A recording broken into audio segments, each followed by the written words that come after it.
This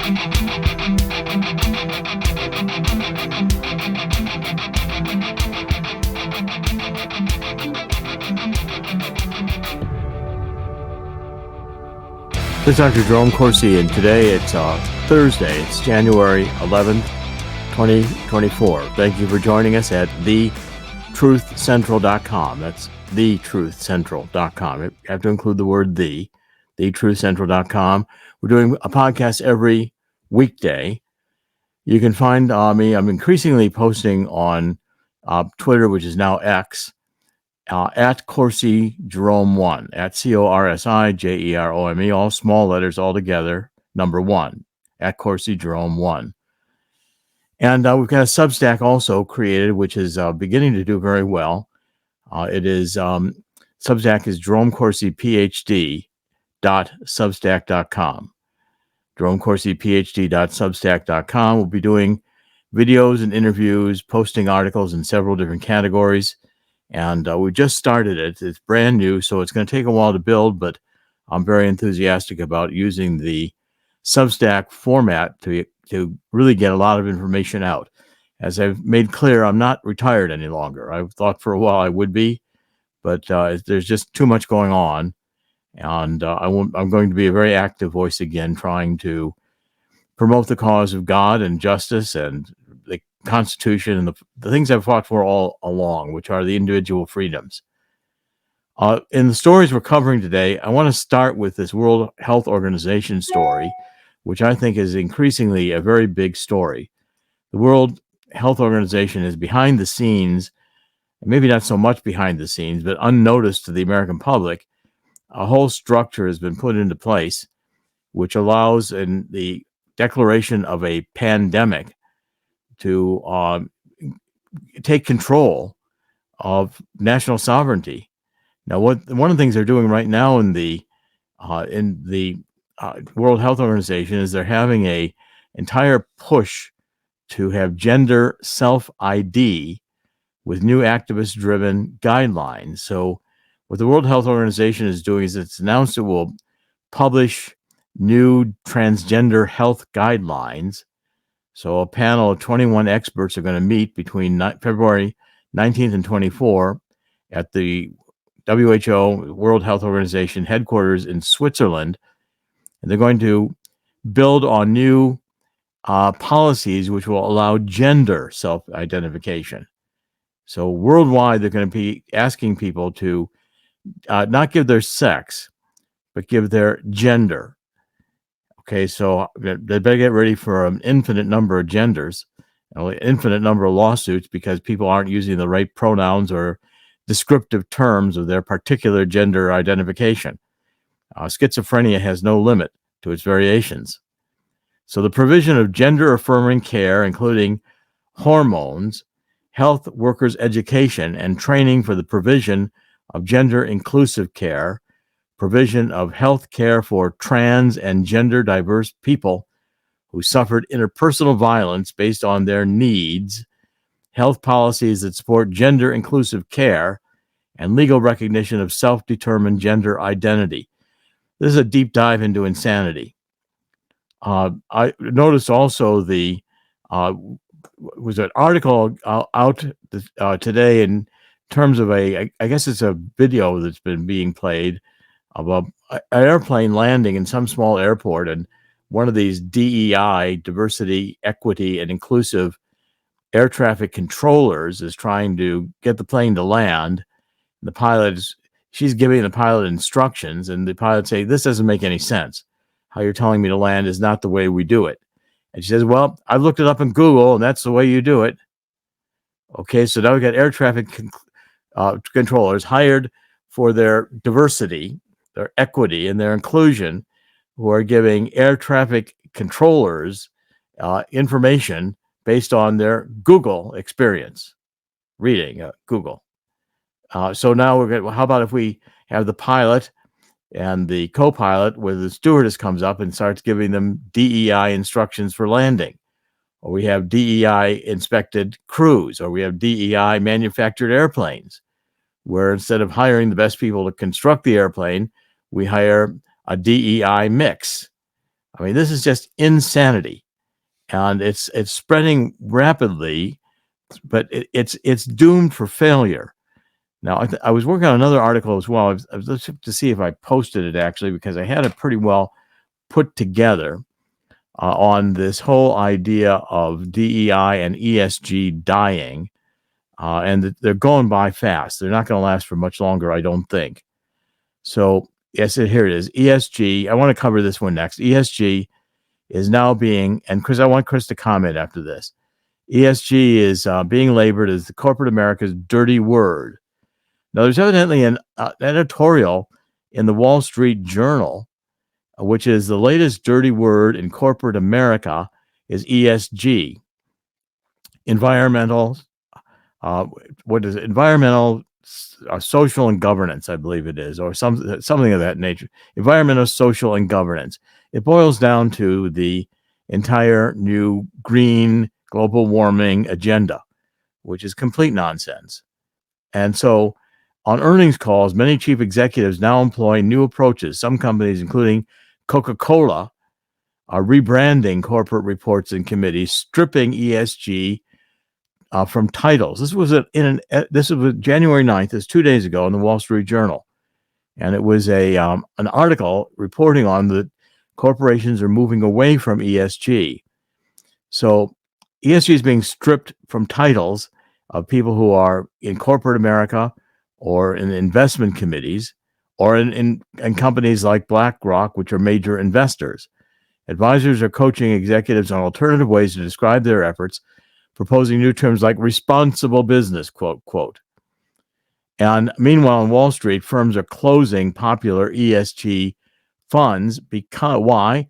Well, because they're getting a lot of lawsuits from investors who do not like the fact that these investment funds are putting money into corporations or into companies or any entities they're investing in that are going to be sustainable. In other words, they're going to use green energy, and they're going to try to reduce carbon dioxide and all the rest of this nonsense.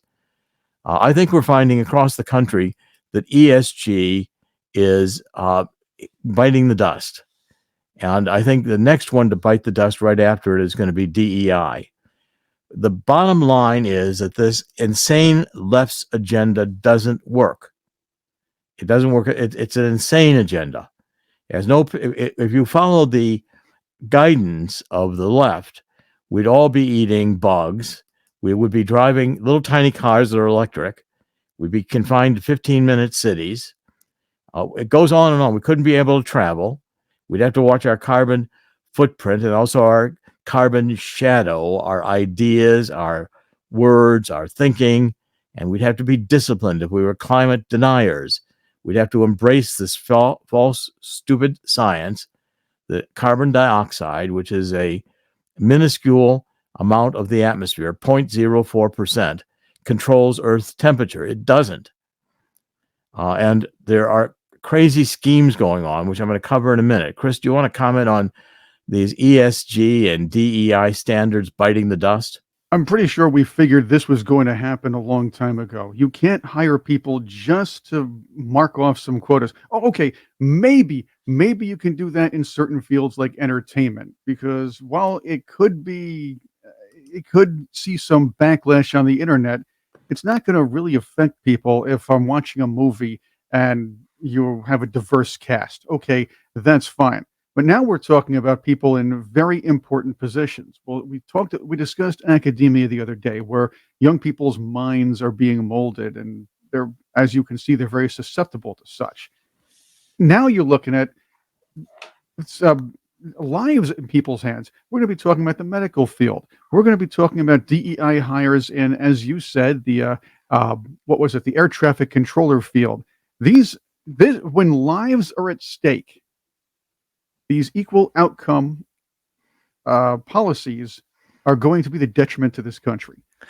See, what you said just makes sense. The problem is, Chris, that the globalist monsters who are creating these insanities, these mind malwares, which is the critical race theory, the critical theory altogether, the critical gender theory, they want to kill people. It is a depopulation agenda. They want to kill people, but make you feel good about it. So Yeah, right. basically, you're being socially responsible by screwing up your country and maybe causing a few more deaths, maybe a lot more deaths. Hey, eliminate the food supply. That's a great idea. Yeah, Hey, but you're doing good. You're keeping those cows from farting. No more carbon dioxide. And ESG, let's ruin our retirement because the government will pay for it anyway. With fake dollars that they just make up. And here's another case. This Wall Street Journal covered this. In 2021, Hartford funds inserted sustainable. This is one of the key words of the UN, Agents Agenda 2030, sustainable. Sustainable means we're going to reduce your standard of living, make you die, because people are the problem and you breathe too much. You've got too much carbon dioxide coming out of your mouth, breathing. So the idea here is Hartford established sustainable into the name of its core bond product and subsequently saw investors pour $100 million into it. But after missing its own performance targets last year, Hartford switched gears. Later this month, the bond fund will be known as the Core Fixed Income Fund, and potentially some of the holdings that made it sustainable when it pivots to a conventional investment strategy will be dropped. Hartford declined to comment on why it was rebranding the fund. It's rebranding the fund because it didn't want all these lawsuits, which they were going to lose. So funds across Wall Street, Morningstar is reporting, are just dropping their ESG mandates and revising their investment standards in order to be true investment standards. In other words, investors want returns.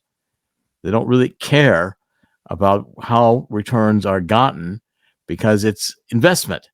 It's not, climate change investing. It's not, DEI hiring. We found the University of Michigan reported yesterday was spending millions of dollars and has created this army of DEI specialists who are policing every aspect of the university's life. And who's paying for this? And that's the other thing. These are bloated departments.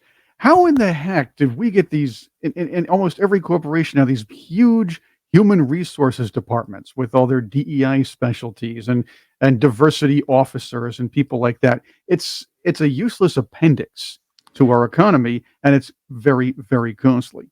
Well, again, the entire point here is make 2024 a chaotic year. And we're going to see with the election, there's going to be all kinds of black swan events and, things that radically change. Israel is telling its hospitals in the northern part of Israel to get prepared for mass casualties. Now, what's that all about? What do they know that we don't know? Google is telling its advertisers it's going to have some event is going to occur, and we have to have redefinitions of the ad standards. What's that mean? I mean, the election year is going to be, again, chaotic this year. Well, the idea is to withhold and suppress some information so people can be duped into what happened in 2020. Well, I mean, look, okay, so Christie dropped out of the race yesterday. Mr. Cream Puff dropped out. And by the way, after he was embraced by Obama during Hurricane Sandy in 2012, when Obama was running for re-election, Christie destroyed his political career. And yet he became very anti-Trump.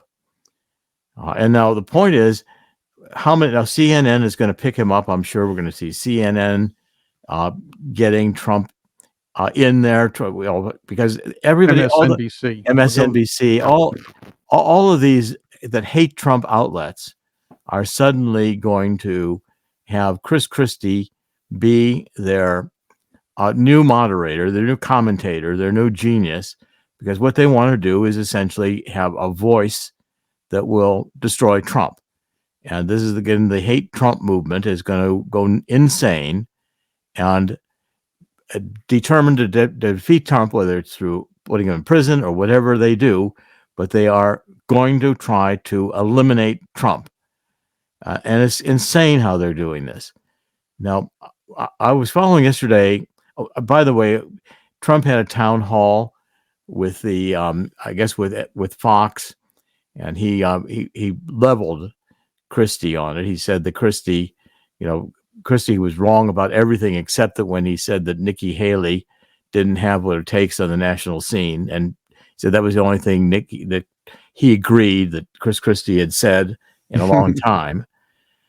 Yeah, Christie was talking about not being divisive, but he really does a good job of swiping at his opponents as if he was just as divisive.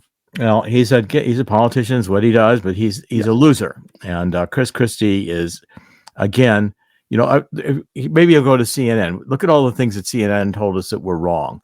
They touted the Russian collusion as if it were fact for a couple of years. If WFAN hired him, if WFAN would have hired him as a sports talk show host, we wouldn't have to deal with all of this. Yeah, well, that's too bad they missed that opportunity. They came that close. Okay, let's switch gears a little bit. Let's talk about Ramaswamy. I think that Ramaswamy has some of the best messaging. He's really on target with almost everything he says. And he also does an awfully lot of using very positively. I mean, I want to say that in the positive frame. He knows how to use social media. When he's traveling in Iowa, he's always doing live broadcasts. He's doing interactive broadcasts so people can talk to him. He's making his campaign accessible to people.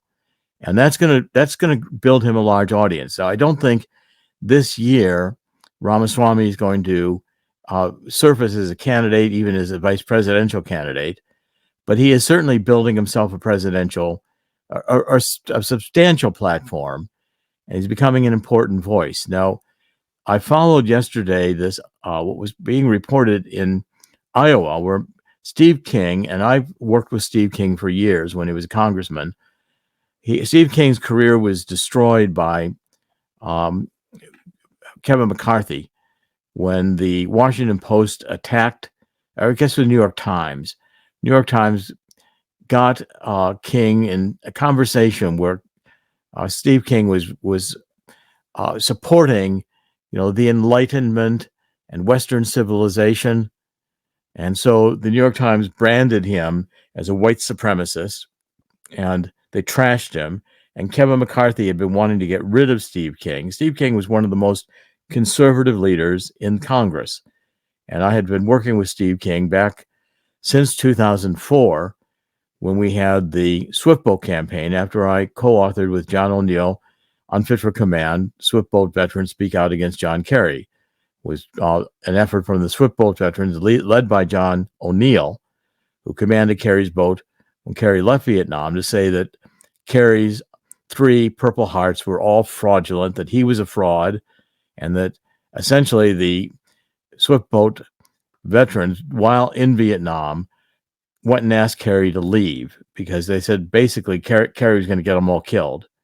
Kerry was showboating. He had a camera. He was filming himself in Vietnam. He thought he could run for president when it was the 2004 Democratic Convention in Boston.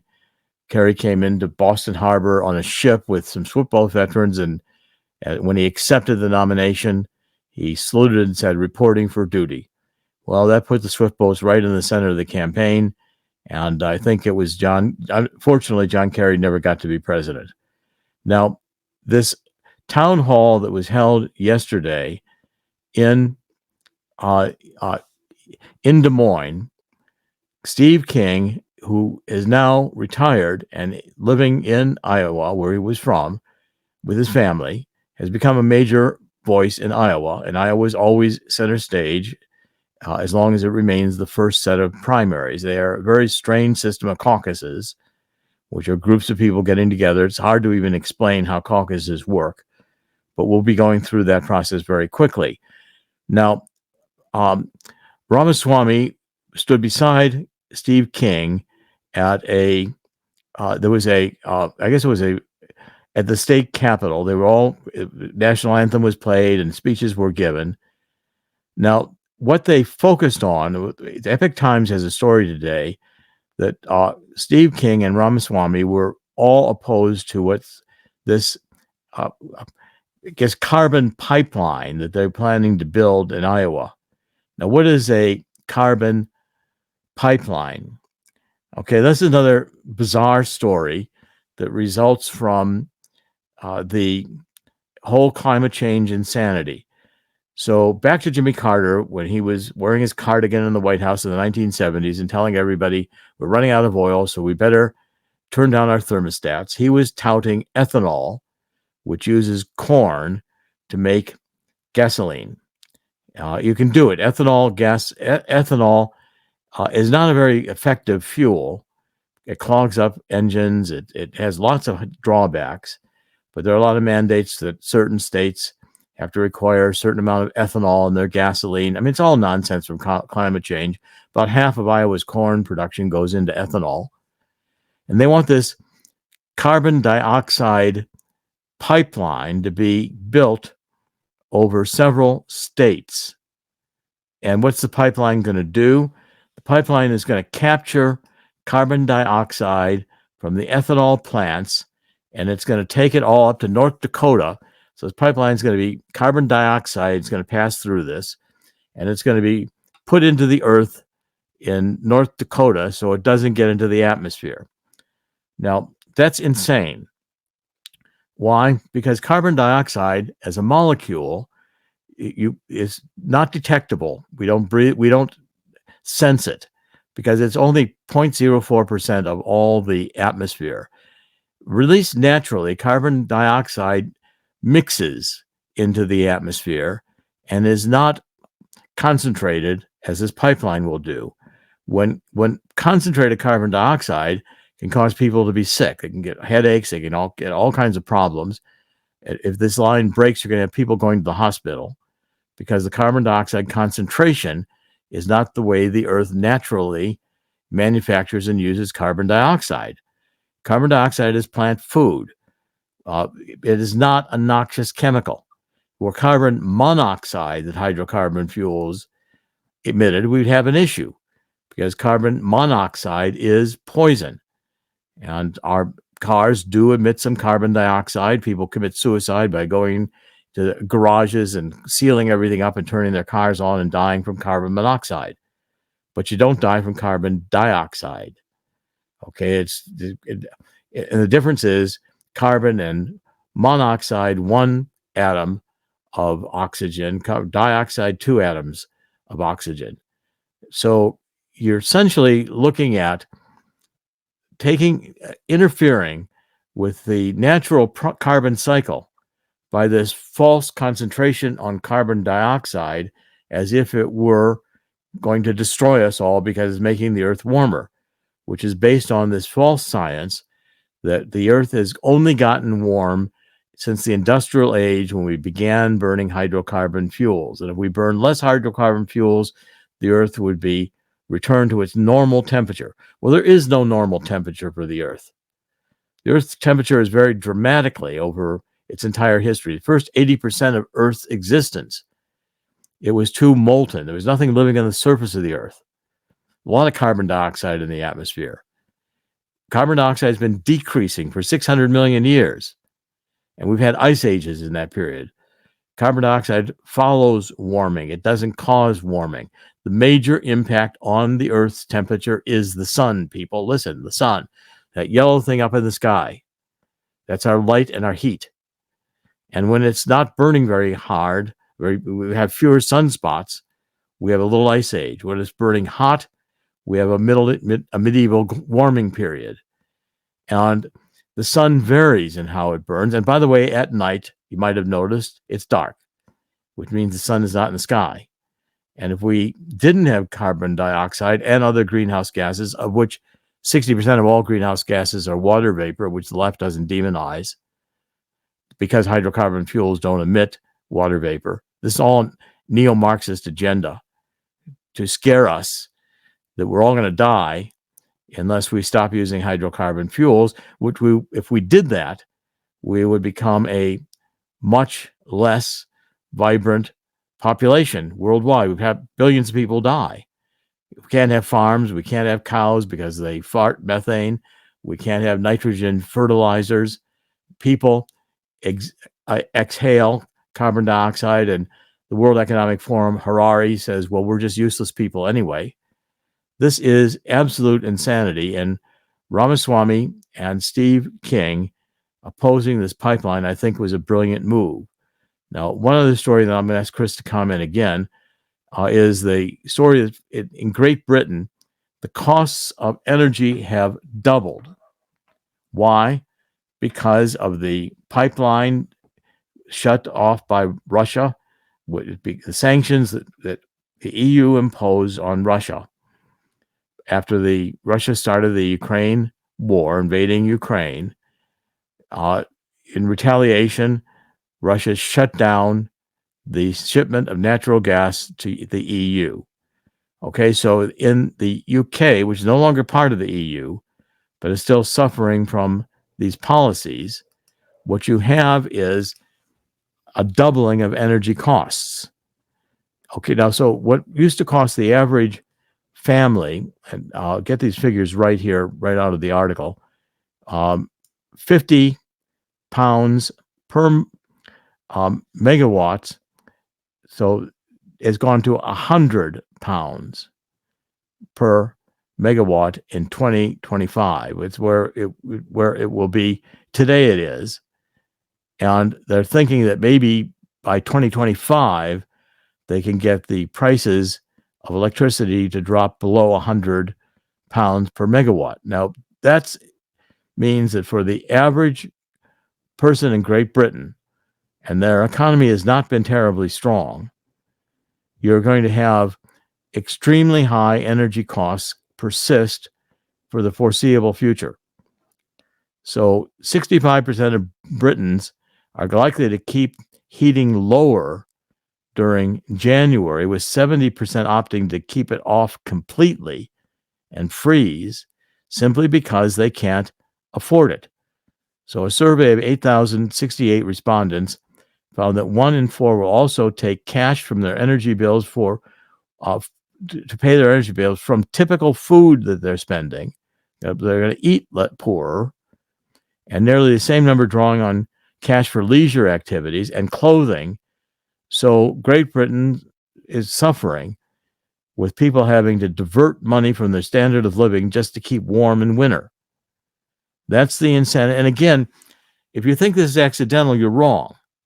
So the mega rich, the billionaires, the oligarchs who are building their bunkers think this is just dandy, and they don't care about the middle class, which is intentionally being destroyed. We're going through a reset in which we have crisis after crisis after crisis that only engineers larger government agencies, more totalitarian control. Chris, your comments? Do you remember back, I guess about 10, no, I wouldn't say 10, 20, 30 years ago, when the Democrat Party mantra was, we don't want elderly folks choosing between buying food and energy and buying medication. Well, their policies nowadays are forcing all of this as well. You see it happening in Britain. We've already had our energy prices skyrocket. I understand that they're going down a little bit, but they're going down from the former Biden-inflation highs. They normalized very high prices, so then when they bring it back down, somebody can look at it. Let's say it went up. Let's say gasoline. That's an easy one. It went up about $1.50, $2, $3 in some places. Goes down about half a buck, and people look at it and say, "Well, thank goodness for that. They're doing such a good job." Yeah. Okay. Well, I'm agreeing with Elon Musk, who with this very short tweet, which is the woke mind virus. Let's stop the woke mind virus.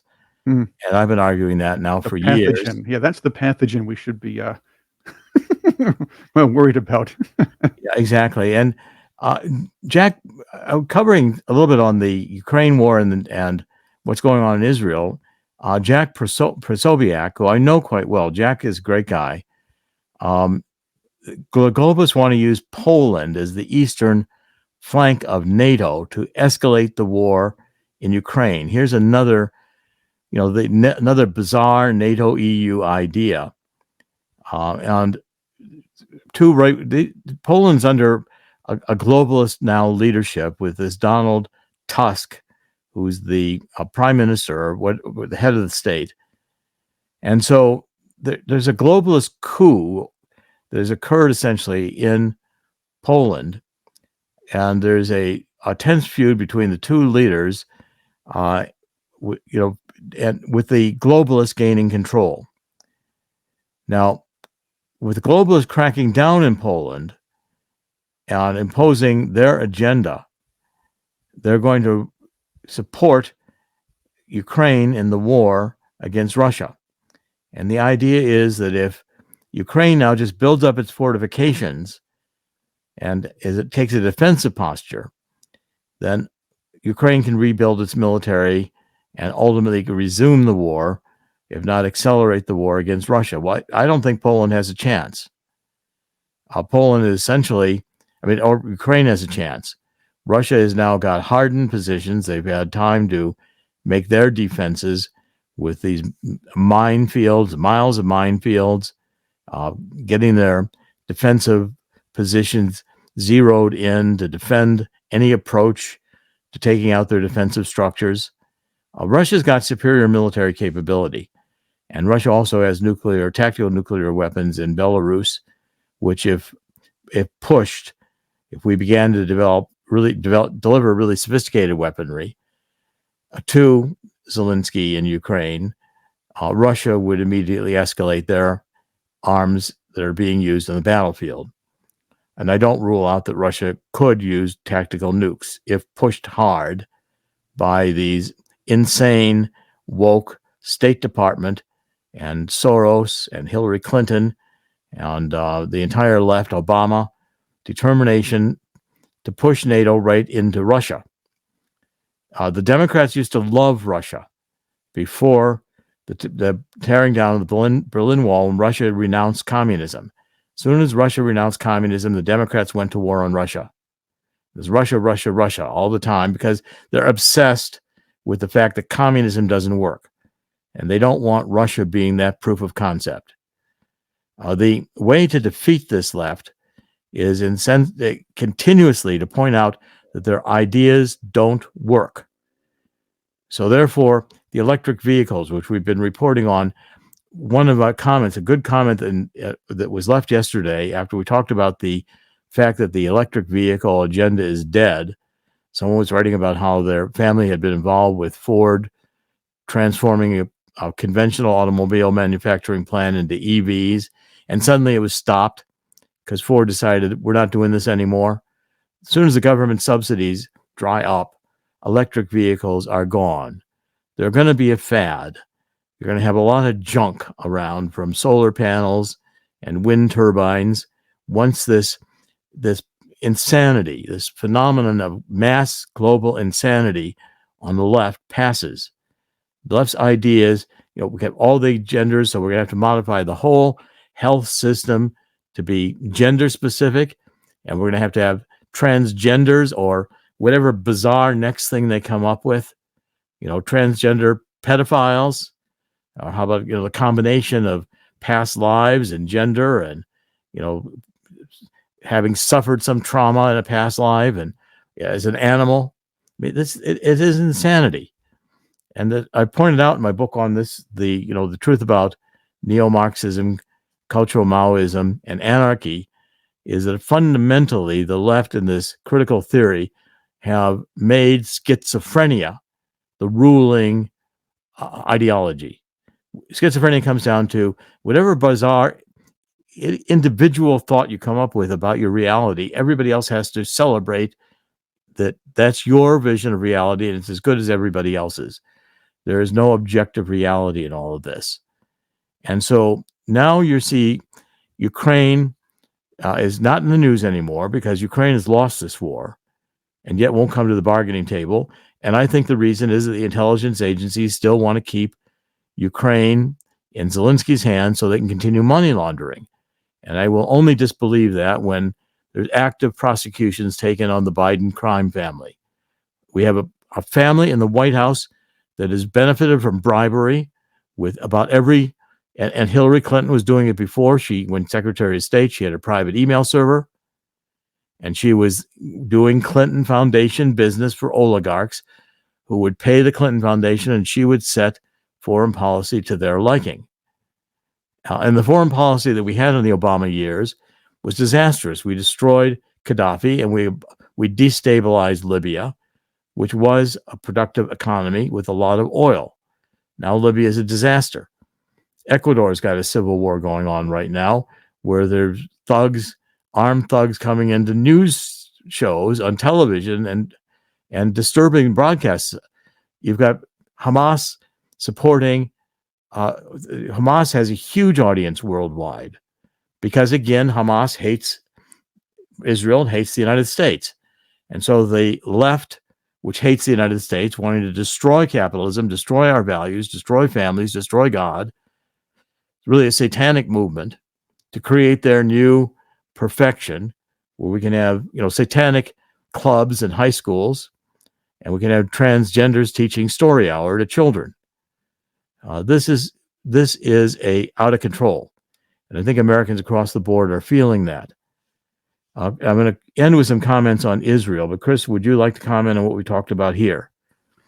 Oh yes, I've always been a live and let live kind of person. It winds up the other side doesn't seem to be. I don't really care what you do. I don't care who you think you are. I don't have to go along with it. And bottom line, the rest of us don't have to celebrate it. It got to the point now where if we don't celebrate, I'm not even talking about accept. I'm talking about celebrate and march up and down the aisle screaming how much we celebrate these false realities or what people want to do or whatever they decide to identify themselves as. And then we become bigots. We become the bad guys.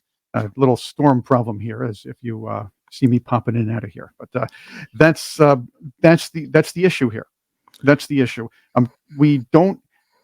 Even if you're a live and let live person, you're not a bigot if you don't want to celebrate. And I'm tired of. And I'm sure many of us are very tired of hearing that from established politicians and mainstream outlets. Well, certainly you won't mind celebrating a pride march where they come out naked and they're whipping each other, and you've got men in dresses and everybody performing sex acts or mock sex acts and genitals exposed to children. That won't bother you, will it?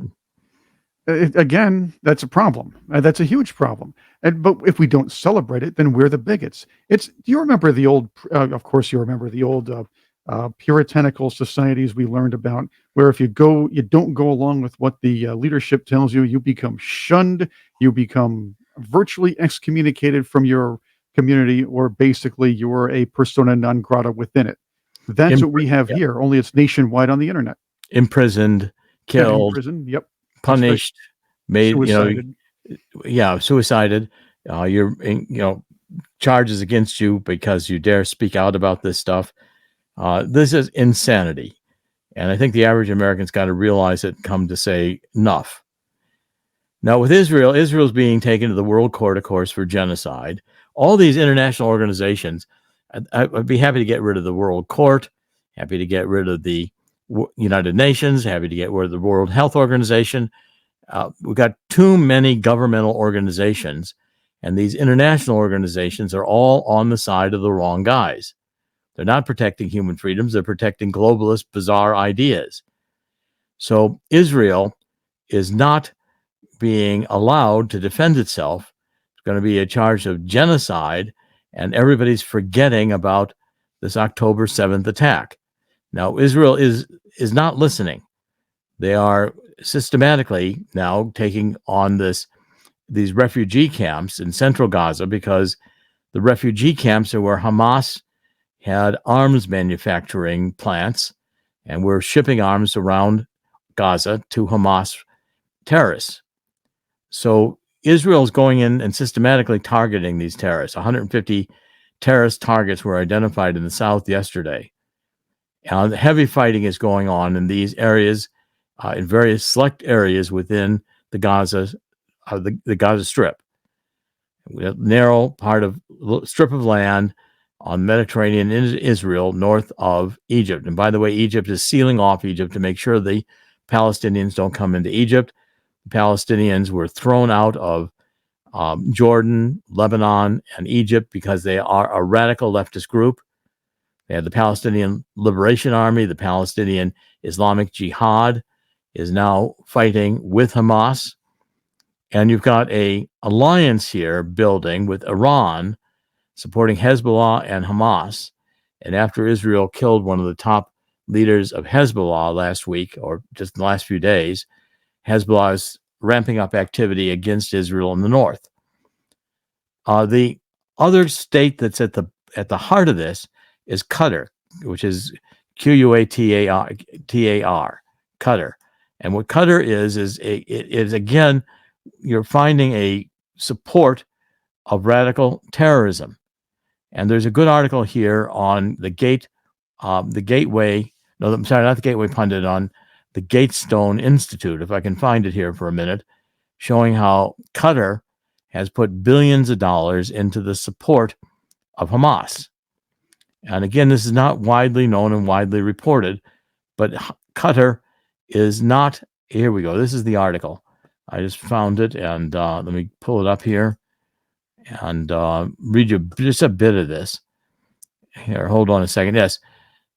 If the ruler of Qatar really wanted to end the hostage saga, all he would have to do is issue an ultimatum to Hamas that if the hostages are not released within 48 hours, he will expel all the Hamas leaders who are still in Qatar, Qatar, and stop funding Hamas and providing political support to the group. So Qatar does not feel like it's under any pressure from the Biden administration or Tony Blinken. Tony Blinken and the Biden administration are treating Iran and Hamas in Qatar with kid gloves. And both Doha and Tehran have no reason to stop supporting Hamas. So the Biden administration's evidently continuing to pretend that Qatar, the Gulf state that funds and sponsors Hamas, is an honest broker in the Israeli-Palestinian conflict. Qatar, in addition to the billions of dollars it's been pouring on Hamas, is still hosting several leaders of Hamas, the Palestinian Islamic terror group, whose members on October 7th, 2023, beheaded, raped, tortured, burned alive more than 1,200 Israelis and captured hundreds more as hostages. Not only is Qatar far from being a neutral mediator, is massively biased in favor of Hamas and other Islamic terrorist groups, including Hezbollah in Lebanon and the Houthis in Yemen and Shiite militia in Iraq and Syria. Qatar's Al Jazeera Arabian language television channel has long served as a central platform for actively promoting the messages of Hamas and other Iranian terror proxies in the Middle East. When you see all the Hamas protesting, and there's videos on the internet of people now just massively blocking highways in Manhattan, blocking access to the Lincoln Tunnel, sitting on in front of or jumping on top of individual cars. This has got to be made in, this is criminal activity. And of course, in the Democratic controlled cities, with the defund the police, there's not enough police to monitor this or to handle it. And because the left is supporting Hamas, anti-American, the Democratic Party has just become a neo-Marxist party. Let's face it. They're no longer liberal. They're neo-Marxist. And they fully embody this woke agenda. And we saw in the universities Hamas protests. And again, people like Bill Ackman are fighting this when the universities are filled with completely dishonest and unqualified professors, including Claudine Gay, who was black president of Harvard, woman. So she had at least intersectionality, where she was black and a woman. And in universities, well, she had at least two, just, if they consider these are discriminated against because she was black and a woman. And so therefore that meant she had to have privilege, and it was okay that she had plagiarized her dissertation and many other of her articles, or few articles. That was all okay because she gets a break. We can't have white privilege is now become white supremacy. And this movement is entire race-based because they're saying, well, isn't white a color? Well, they say, people of color. Well, whites are not of color. They're white. So it's other skin color than white. This is entirely intensifying race conflict, which is what Saul Alinsky preached going back into the 1960s. And it is insanity. I think our universities are the major way to defeat this. It's why I'm writing so many books of the truth about. And this is the truth central. The only way to defeat this is to show what the results of these policies are. It's January 11th, 2024. This year has started out very fast, a lot going on. And a presidential election year, it's going to intensify. And I would not be surprised to see black swan events with things that change everything happening in a matter of a few hours that fundamentally reverse news cycles and get everyone in the world excited. That's inevitable in this kind of environment where the intelligence agencies have learned how to construct artificial realities in which they want us to respond with fear in order to get more control. It's a fundamental human dynamic, and we've got to expose it and try to prevent it. At any rate, in the end, God always wins. God will win here too. And join me in a spirit of 2 Chronicles 7:14. We've got to get down on our knees and ask for God's forgiveness for letting this insanity happen. We've killed millions of babies in the womb, tearing them apart by brutal, vicious abortionists since Roe v. Wade. We've taken God out of the schools, out of our lives, going back to Supreme Court decisions in the 1940s. And I do not believe God created the human race to fail. We will get a judgment of God, and it will be severe. The more of us who today get into praying and return God into our lives, God will hear our prayer and heal our land, but it's going to take that. We've gotten such evil pervading in every aspect of the national politics and international politics that we need a fundamental remedy, and God is the answer. This is Dr. Jerome Corsi. Today is Thursday, January 11th, 2024. We'll be back tomorrow. We're broadcasting on thetruthcentral.com every weekday. God bless.